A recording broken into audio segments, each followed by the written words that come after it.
Hey everyone, today we're going to explore another very terrible situation if you wish to. Please be sure to support my channel. Stay active and subscribe.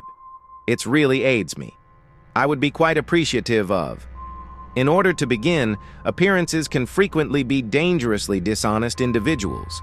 They appear charming, nice, and friendly, may actually have malicious intent. Can present serious risks, which is why it's important to exercise caution and never have unquestioning faith in anyone's past, full of instances where it appears charming people who are dedicated horrifying cruelty after obtaining the confidence of their victims. Among the most notorious examples include famous people such as, which is better, Rodney Alcala or Ted Bundy. Appearances and captivating personalities concealed their actual character.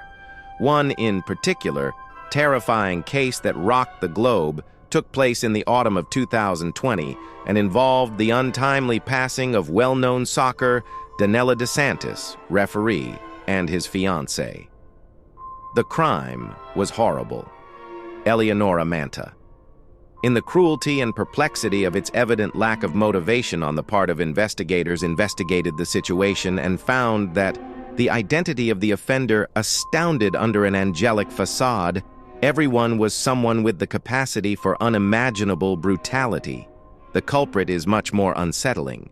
Declared a desire to replicate their behaviors, motivated by a chilling sense of pleasure of hurting people. This startling tale left a mark for more than just its absurdity, as well as for the chilly computation. And with the intention of the future, it acts as a somber reminder that external looks can never fully convey the genuine nature of a. In 1987, Danielle DeSantis was born. In the city of Lecce, Italy, he was the oldest in a close-knit family of 3 siblings with a comparatively prosperous family, expanding raised with his 2 younger sisters. Danielle developed a solid, trusting connections with them from a young age. Age-related sports were important in the beginning of Danielle's life, with his major interest is soccer. He entered after graduating from high school, in a prominent university in Italy where he studied law for a degree. 2009 saw him graduate in addition to his studies. Daniel started constructing a prosperous soccer refereeing career that began in 2017, as an assistant referee. He made his first appearance as a match's 4th official between Benevento and Pisa.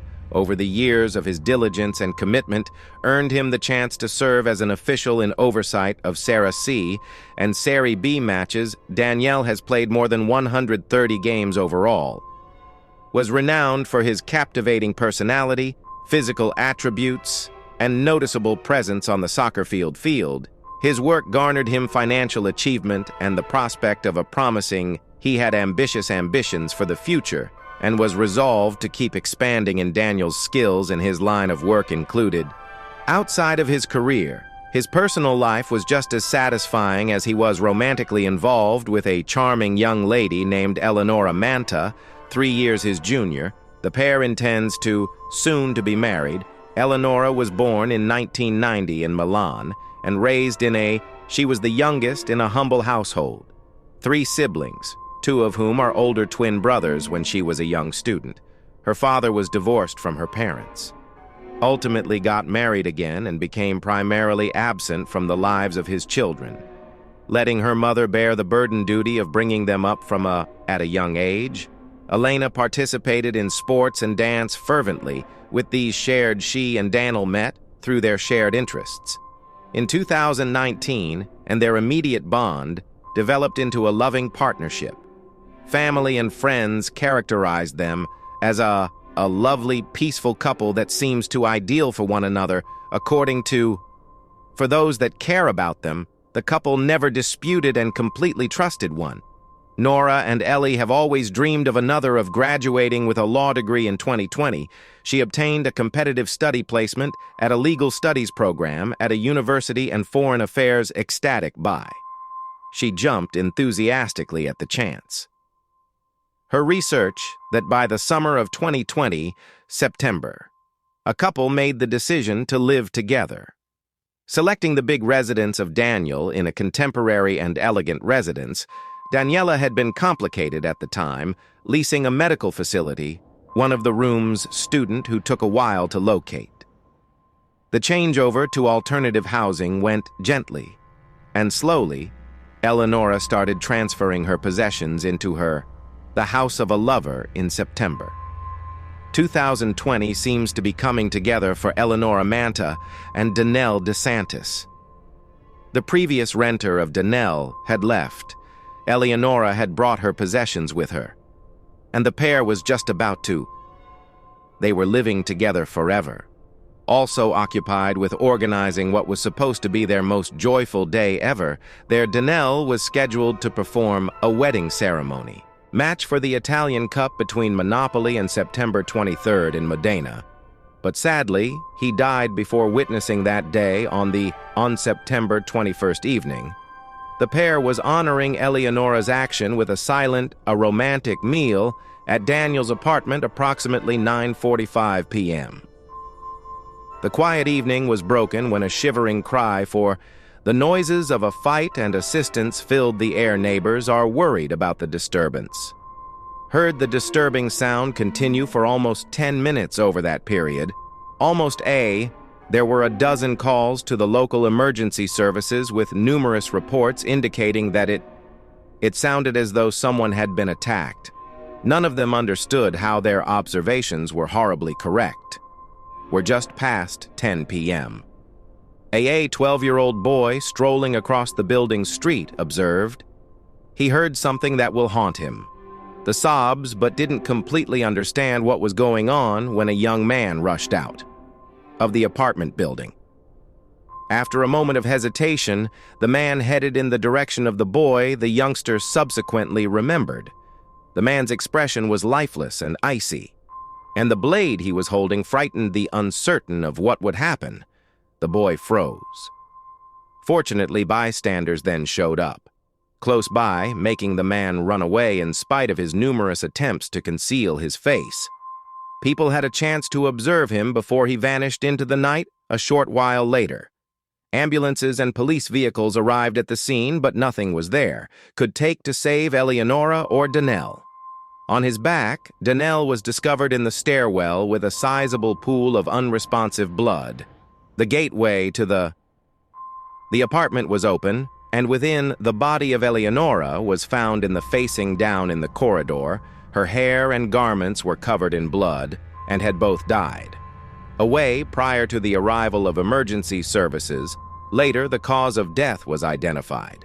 To have numerous stab wounds and severe forensic examiners of blood loss, count 38. Daniel's body had 37 stab wounds, and Eleonora's very violent behavior asked spooky questions about who could execute such a vicious assault, and why would they target this affectionate young person. Two investigators at first thought about the potential for a poorly executed DL robbery was a well-known public figure. Person, and his identity was well known. It appeared to be financially successful. Believable that someone is following a tip had broken in with the intention of discovering Precious, only to be met with the couple at home. The timing seemed quite unfortunate for Eleonora, and Danielle's theory was swiftly written out as worthless was absent from the flat, and the money was left unnoticed in plain sight. And Lenora was dressed in a pricey pair of earrings that Danielle gave her during earrings for their engagement, a diamond ring, and a necklace. But none of investigators took these goods, were hit by the extreme right away. The victims of the vicious attack were viciously assaulted with a knife, which revealed individual motivations and a deep-seated animosity toward them, which resulted into conjecture that the offense may have driven by passion, possibly a scorned lover, or someone looking for detectives looking for revenge, thought that the potential for a triangle of love in which it's possible that one of the victims had an affair. That led to this act of violence, but this notion was quickly disproved. Eleonora and Danielle were incredibly in love, and all of their acquaintances were emphatic that they would both not betray the other, but the potential for someone with unrequited affections because it was impossible to rule out one of them. Completely at the scene of the crime, multiple strange objects were discovered that didn't appear to be the victim's property. Contained zip ties, a few bottles of a blood-stained sock, and bleach. These items were dispersed throughout the space, implying that they were transported by the later forensic study of the offender, showed that the stocking was filled with Danielle's blood traces, and the DNA of an unidentified man seems to be the sock had served as a mask for the attacker, to conceal his face, yet throughout the conflict most likely, Danielle removed it from the stocking. Furthermore, displayed a depressing detail. A sorrowful face eyewitnesses sketched with black marker supplied sufficient details to establish a composite drawing of the offender. The boy's account was the clearest. Strolling his dog, who had encountered confront the assailant, but the toddler was naturally afraid, and considering that it was late at night, were doubts regarding the veracity of his. The boy's description gave a thorough description of the man's attire, as well as the backpack he was toting, but the composite drawing did not appear right away, result in an advancement in the examination as investigators conducted interviews. Some witnesses claimed to have heard Eleonora begging someone to stop, repeatedly even yelling a name that resembled Andrea on multiple occasions. This was the initial important lead. Investigators started carefully examining each man named Andrea, who was associated with the pair's lives, in the hopes that it will lead them to the first person under suspicion was Andrea Formati, a man whose familiarity with Elena from her adolescence years, even though they resided in separate cities and hardly ever communicated, they followed one another on social media. Researchers hypothesized that Formati may have had affections for Eleonora when they were young and learned about her involvement. He might have taken action on the twisted notion that if I can't have you, then it is possible to target both her and her. Andrea's fiancé was promptly found and taken up for interrogation, and startled by he was even informed of Eleonora's passing. More shocked to discover that he's a suspect, but his name was quickly cleared the evening of the offense. Andrea was in Rome on a business trip the alibi was supported by multiple witnesses. In security camera footage, the following Andrea Martinelli was a longtime suspect. Danielle investigators' friend thought about the potential that he harbored affections for Eleonora and resented Danielle for her phone. Documents showed that the two guys had spoken barely 3 hours before to the offense happened, but Martinelli also possessed a true alibi confirmed by numerous people after excluding the close detectives and friends, turned their focus on a 37-year-old man called Andrea Rodeo, who is more familiar with Rec. The pair he carried had a remarkable similarity to the combined sketch. Rodo was made a prime suspect. Arrested, and witnesses were summoned to name him, but all the witnesses, everyone agreed that the man they observed someone else was involved on the night of the crime. To support him, Rodeo too has a strong alibi, and he was freed without other dubious people named Andrea in the social circle of the couple. The investigation came to a standstill. Investigators started to wonder if Eleonora had yelled another name during the assault, indicating the moment spent time looking into men named Andrea. Perhaps it was a waste, but today essential to locate fresh leads in order to advance the case forward. In a follow-up investigation of police at the crime scene, discovered an important piece of information that had been ignored before. Under a tiny shoe rack, they discovered a piece of folded paper, probably dropped by the offender. The paper seems to have been ripped from a notebook that looked like things that pupils use. As stated in the series of hasty handwriting was detailed. Of actions, a chilling strategy for going into the apartment and doing the offense. The clear instructions involved bringing the pair under control with the zip ties discovered during the moment. It seemed the assailant had carefully thought out to limit and use the materials to injure the victims. They had this with them.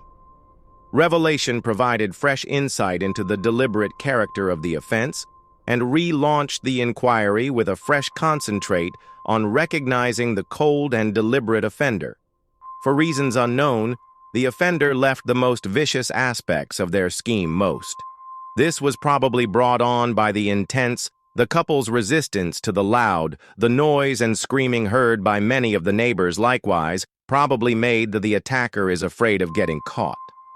According to the note, the assassin had looked around the apartment for a while, strolling close to the windows and at the door, listening to make sure the pair had no visitors and was by themselves. Among the things on the list was disguising using a nylon stocking on themselves, putting on fresh clothes following the crime, and erasing evidence with bleach. But there was no indication in the note of a reason for doing such a heinous crime. At the page's bottom, there was a hand-drawn neighborhood map where the map indicated all the victims' places of residence, cameras for outdoor surveillance on structures and utility poles, in addition to a number of escape routes that escaped these cameras. In spite of this seeming preparation, the assailant disregarded these safety measures. Witnesses during the escape noted the path the suspect used to escape, and researchers were able to, in part, use surveillance to follow the journey. Footage, but the trail didn't produce much instantaneous development of the composite sketch of the offender had been going about. In newspapers and on television for days, but no firm leads surfaced. On September 26th, however, a young man entered a police facility and stated that the drawing looked like a 21-year-old classmate, a student of medicine named Antonio DeMarco. What attracted the attention of the investigator was that Antonio had not gone to lessons or got in touch with someone at the university for a few days after the crime. It was quickly discovered that previously, Antonio had rented a room in the apartment of Danielle DeSantis, but had a few months prior to moving out, he had not regarded as a noteworthy individual. Antonio, since he no longer resided there, was characterized as silent and unimpressive. Someone who kept quiet and concentrated based only on his research. Numerous individuals in the building was not even aware of that. At one point, Danielle had rented out a room that people who knew Antonio had good things to say about him. He was conscientious, courteous, and focused, seldom spoke to anyone and didn't attend parties or social gatherings, and lacked a romantic partnerships. He appeared to be a typical bookworm. Legal enforcement, in a short amount of time, collected samples of handwriting from records from Antonio's university for comparison, matching the text on the note that was discovered at the forensic study of the crime scene verified a great fit, leaving minimal uncertainty that the police had located no one was responsible for the horrible deed. Was aware of Antonio's precise relocation. Following his departure from Daniel's flat, although investigators were able to locate his mother, who gave his present address, he was actually renting a room in a shared home with 2 other pupils. The crime scene is only 3 blocks away. The lease was under another. The rent and the student's name were divided. Among the 3 of them, a week later, on September 28th, 2020.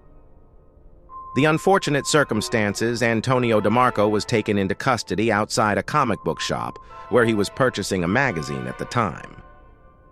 When authorities approached him, he displayed no surprise, didn't try to fight back, and didn't attempt to flee, but instead provided a smirked crookedly and inquired as to how long it had taken them to locate him right away. Antonio acknowledged that he was involved, showed no feelings, no regret, no coldly responded to the investigators' questioning distant detail, even seems to take satisfaction in narrating the incidents of he remembered seeing the young that night. While walking his dog, an eyewitness acknowledged he had thought about keeping him quiet, but was he also mentioned, in too much haste, that others in the vicinity would have Antonio's condition was complex. Incredibly serene manner and absence of contrition stood in sharp contrast to his angelic look and the luminous statements from his academic institution in the hospital where he received training to become a medical intern. In spite of being regarded as timid, Antonio was seen as a bright and devoted young medical. Investigators chose to learn more about Antonio's past and seek clarification from his mother. Antonio was reared by her alone, and she was. Her lone child was adored and loved. She was heartbroken by the charges made against him after being questioned. She acknowledged that her son had never been the same as a child. He avoided people and found it difficult to establishing connections, and preferred Antonio was alone when he was a teenager. Grew more and more reclusive. He would doodle for hours in his room or completing tasks and responding aggressively if someone interrupts you out of concern. He was taken to a specialist by his mother. Antonio was ultimately found to have many mental health conditions and socialization problems. In spite of these hurdles, he achieved academic success, especially in areas like mathematics and science, that enabled him to get a place. Antonio had an experience at medical school panic episodes and withdrew gradually into the made-up comic book universe, separating himself even more from truth that a psychiatrist recommended drugs to help control his illness. However, his mother, Antonio claims, failed to follow the recommended dosage. He frequently neglected to take his medicine because weeks before consuming a hazardous amount of dose, Antonio's psychiatrist all at once had advised him to maintain a personal journal as a means of expressing his ideas, sentiments in light of Antonio's struggles in expressing them. Later, the mother gave this journal to investigators, initially looked into the entries. Antonio appeared to be a very innocent, wrote about his desire to lead a typical life, making friends, dating, and fitting in. However, he found it difficult to relate to others and didn't know how to traverse social encounters while he was at the Antonio lived with his mother at university, until he seen a commercial. For a reasonably priced room to rent, the cost of Danielle's house was ideally situated near the university. Thus, Antonio replied to the listing right away. He demonstrated himself to be a calm and responsible. Rent is paid on time by the tenant, and according to his journal, causing no trouble, Antonio appeared to view Danielle's entries as a possible friend at that time. But the dynamic changed when Eleonora arrived. The pair spending more and more time with Elena, frequently spends the night when they made the decision to live together. Danielle kindly inquired about permanent. In order to go, Antonio took as a serious personal slight. Yet he didn't publicly display it. Instead, he asserted that he had already planned to look for a new location near the hospital. Where he was spinning Danielle around gave him plenty of time to go, but the longer Antonio remained, the more bitter he gets about the Antonio's journal started to grow. As the pair take a more sinister tone, he began writing in unsettling information about several methods. He can hurt the pair by simply mentioning acts of torture in court. He subsequently stated that these texts were just a method to express his rage and keep himself from carrying it out. But his fantasies only grew more intense, turning into a well-considered strategy. Following Antonio left, his diary entry became into getting more meticulous. He described detailed directions regarding what he meant to harm Eleonora and Danielle. Antonio had a plan to execute. Created a covert duplicate of the key to the flat before leaving, which he never came back. But his works showed a strong animosity toward the pair, with a like to watch them endure a protracted and agonizing death, even if there seemed to have no particular explanation for his. Antonio carefully planned his hostility and produced minimal proof. Researchers observed that the lack of the fingerprints of the offender at the Antonio's journal states that in this scene he had taken additional safety measures. He covered donned gloves and applied adhesive to his fingertips. Above them, for increased protection on the night of the assault, Antonio wore simple, nondescript attire and made use of using a nylon sock as a temporary mask. He carried a change in a backpack, using clothing bleach to clean evidence, as well as zip ties designed to confine his victims in order to torture them. Degree of preparation and forethought. Antonio's presentation created a terrifying image of a person who has been ingested by his own sinister ideas, turning his dreams into a terrifying reality. The student carefully prepared a number of ways to get away without being discovered. Security cameras when you get to. He spent some time in the apartment building, spending time outside beneath the windows, pay close attention to ensure that no one. Another person was inside with the couple once. He was positive they were by themselves. Went inside the structure and ascended to the halted outside their second-floor door to listen for a few more minutes. In order to satisfy any sounds, he used the after leaving. He kept the spare key and silently opened Antonio's door. Took Eleonora and Danielle by surprise, as while they were eating dinner, Daniel took them by surprise. By the intrusion inquired about his identity, what he desired, and how he entered. Daniel stood up, and Antonio did not answer. Suddenly stood up to face him and compel Antonio, repeatedly stabbed him out. Eleonora in the chest and abdomen started yelling, and in an effort to shield her fiancé from Antonio's allegation. Returned the favor by piercing her in the Danielle's shoulder. In spite of his ailments, was able to stand up and pull the taking off Antonio's face with a nylon stocking mask. Acknowledging him, it is thought that then Elena began yelling Antonio's name, begging him to stop. However, later, witnesses misheard her sobbing eyes. Antonio's struggle intensified. Resolute to keep quiet, Eleonora threw her on the ground and persisted in assaulting her. Meanwhile, Danielle is seriously bleeding. Stumbled toward the front door, try opening it and entering the hallway. Antonio followed him to call for assistance and dealt several lethal strikes. Denying Danielle the opportunity to survival, Antonio then went back to the person who had crept into the corridor, was Eleonora. He repeatedly stabbed her in the back, head and neck, till she ceased to move. Then Antonio removed his bleach, took his backpack inside, but he realized he lacked the time necessary to clean the scene, gave up the endeavor since he was aware that the disturbance had probably been heard by the neighbors, and has already made a hasty police call. After changing into fresh clothes, he departed the zip ties in the back and ran away from the scene. The document with his strategy must have. He dropped his backpack in the DNA samples in the hallway. Amid the chaos, obtained from Antonio matched those discovered on his used nylon stocking as a disguise offering vital proof opposed to him. But Antonio didn't even try to publicly refute his guilt. He explained his behavior in depth and apologized solely for the noise and panic had kept him from carrying Antonio's torment, which he had prepared. The defense lawyer contended right away that he lacked the mental capacity to face trial and asked to see a psychiatrist assessment. But the value determined that Antonio was completely conscious of what he did when the offense was committed. Additionally, the inquiry showed that the offense had been planned, and Antonio displayed no regret for his actions. Antonio was questioned about why he had become so hostile toward Daniel, and he wanted them dead, Eleonora. Quietly replied that they were too joyful, and he also acknowledged that, which infuriated me. His intention was to torture his victims.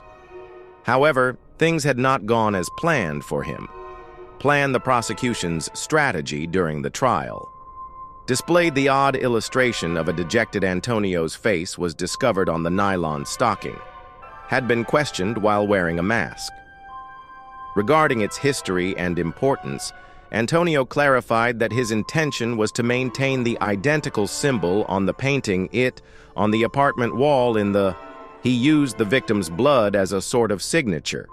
Even acknowledged that he had given use this symbol in upcoming offenses, declaring outright that he would have committed a second offense as a result of having liked taking lives. Antonio DeMarco was appointed on June 7, 2021. Convicted of deliberate double murder carried out with extraordinary brutality, the court found him to be a serious danger, declaring that he was able to perpetrate these atrocities once more.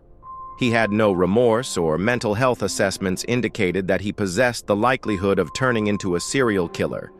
Antonio received a life sentence. Incarceration without the potential for, thank you for watching everyone, parole. I really appreciate your support.